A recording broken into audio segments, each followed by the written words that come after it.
Gastonia burgei was the ultimate embodiment of biological defense, a walking tank that redefined the concept of the unkillable in the prehistoric world. Thriving approximately 125 million years ago during the early Cretaceous, this heavily armored ankylosaur was the undisputed monarch of the Cedar Mountain Formation in what is now Utah. While its later relative, the famous Ankylosaurus, is often celebrated for its bone-shattering tail club, Gastonia represents a different and arguably more lethal approach to survival. Covered from its snout to the very tip of its tail in a complex mosaic of spikes, plates, and shearing blades, it was a creature that did not just survive predators, but made the act of attacking it a suicidal endeavor for any carnivore. In the grand narrative of evolution, Gastonia stands as a masterpiece of passive-aggressive defense, a low-slung powerhouse that proved sometimes the best way to win a fight is to simply be too dangerous to touch. It moved through the prehistoric woodlands with a heavy, rhythmic grace, a sovereign of the scrublands that required no speed or aggression to maintain its status as an apex herbivore. To understand how Gastonia maintained its status as a sovereign resident of an environment filled with some of the most efficient killers in history, one must look at the specialized engineering of its skull. Unlike the high-set and often vulnerable heads of many other herbivores, the skull of Gastonia was flat, wide, and heavily reinforced with thick layers of dense bone.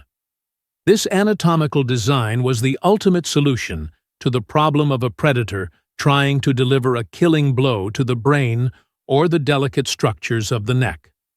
The top of the skull was effectively fused into a solid, helmet-like structure of armor, leaving virtually no soft spots for a tooth or a claw to penetrate. This biological helmet was so effective that even the powerful jaws of contemporary theropods would struggle to find a purchase, often sliding off the reinforced bone without causing significant damage. The mouth of Gastonia was equipped with a sharp beak for cropping low-lying vegetation and rows of small, leaf-shaped teeth designed for grinding through tough, fibrous plants. However, the most critical survival feature of the head was not what was inside, but how it connected to the rest of the body. The neck was protected by heavy half-rings of bone that prevented predators from snapping the spine or targeting the throat during an ambush. For a low-slung herbivore, the head was often the first point of contact during a surprise attack from the brush. The solution for Gastonia was to turn its entire face into a shield, allowing it to tuck its head low and force an attacker to deal with the forest of spikes waiting on its shoulders. This specialization allowed it to graze in peace, knowing that its primary survival problem, the vulnerability of its brain and central nervous system, was encased in a biological safe that was nearly impossible to crack. The physical presence of Gastonia was a study in extreme weight and armor distribution, creating a silhouette that was as broad as it was intimidating. This creature was a low-slung tank, with a total length stretching to approximately 5 meters, and a body that sat wide and heavy on the ground. To carry such an immense frame, the body required a reinforced skeletal structure with short, stout limbs that could handle the constant pressure of several tons of bone and armor. Its body width was nearly as impressive as its length, creating a low center of gravity that made it nearly impossible for a predator to flip over.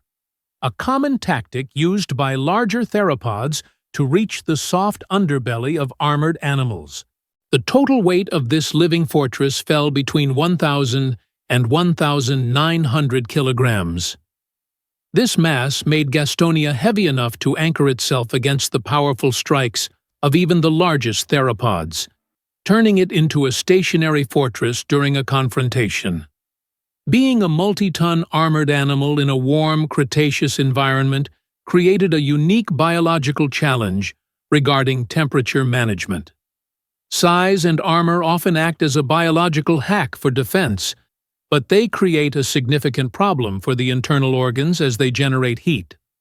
Much like modern large mammals, Gastonia likely faced the struggle of thermal inertia, where its massive bulk and thick plates made it easy to overheat and difficult to cool down.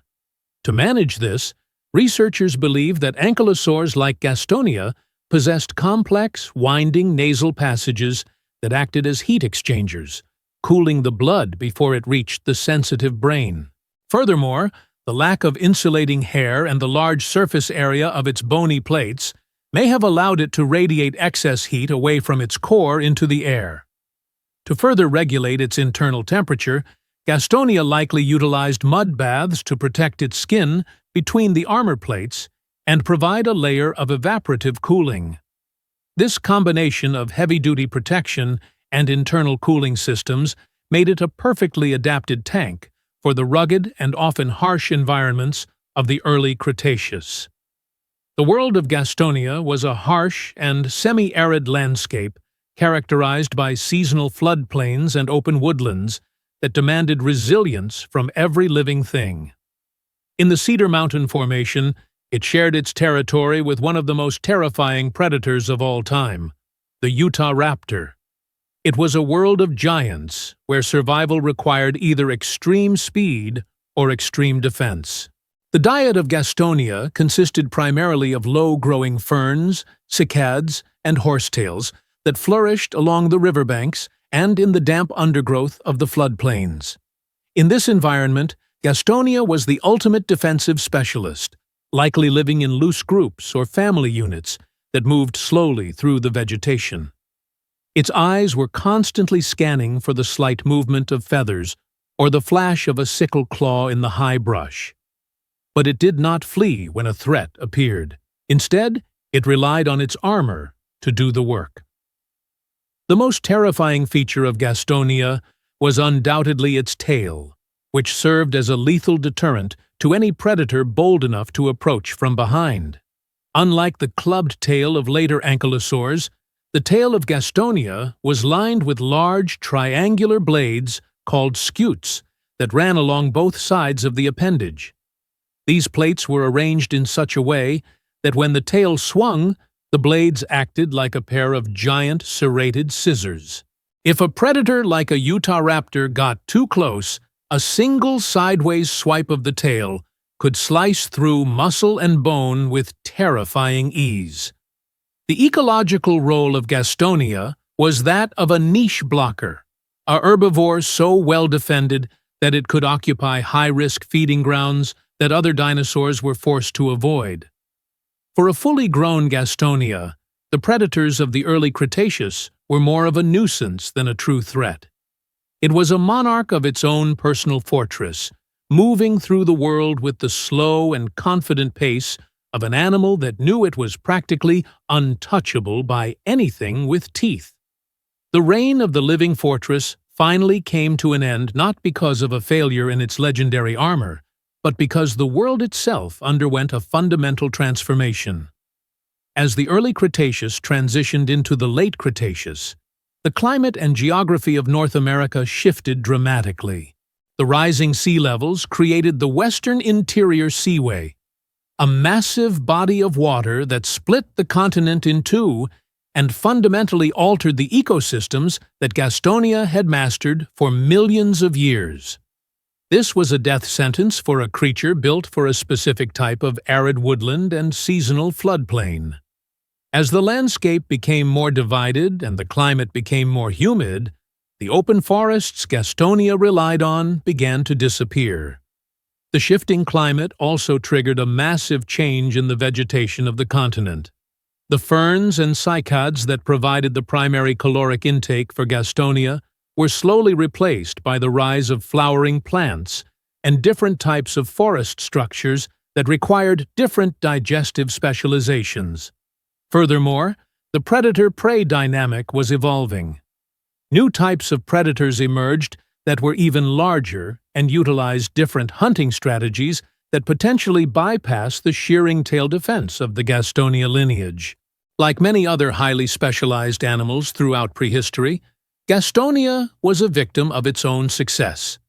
It was so perfectly adapted to one specific world that it could not pivot fast enough to survive in the next. When the open woodlands vanished and the seaway rose, the last of the shearing-tailed tanks vanished with them, leaving the armored mantle to be picked up by the club-tailed giants that would follow millions of years later in the twilight of the dinosaurian age. Gastonia remains a masterpiece of biological adaptation and a sobering reminder of the arms race that defined the dinosaurian era. From its fused skull helmet to its scissor-like tail blades, it stands as a testament to the incredible power of defensive evolution. It reminds us that survival in a world of monsters is not always about being the fastest or the strongest. Sometimes, it is simply about being the hardest creature to eat. Every time a new skeleton is unearthed in the red rocks of Utah, we learn a little more about the limits of biological armor and the incredible diversity that emerges when life is forced to protect itself against the most efficient killers in history. This giant is a biological benchmark that proves the tank form was a winning strategy for millions of years, allowing a slow-moving herbivore to thrive in a land of giants. The legacy of Gastonia lives on in the fossil record, serving as a silent witness to an era when the Earth was a battlefield, and a single herbivore walked through the fire with a silent, shearing, and unstoppable power.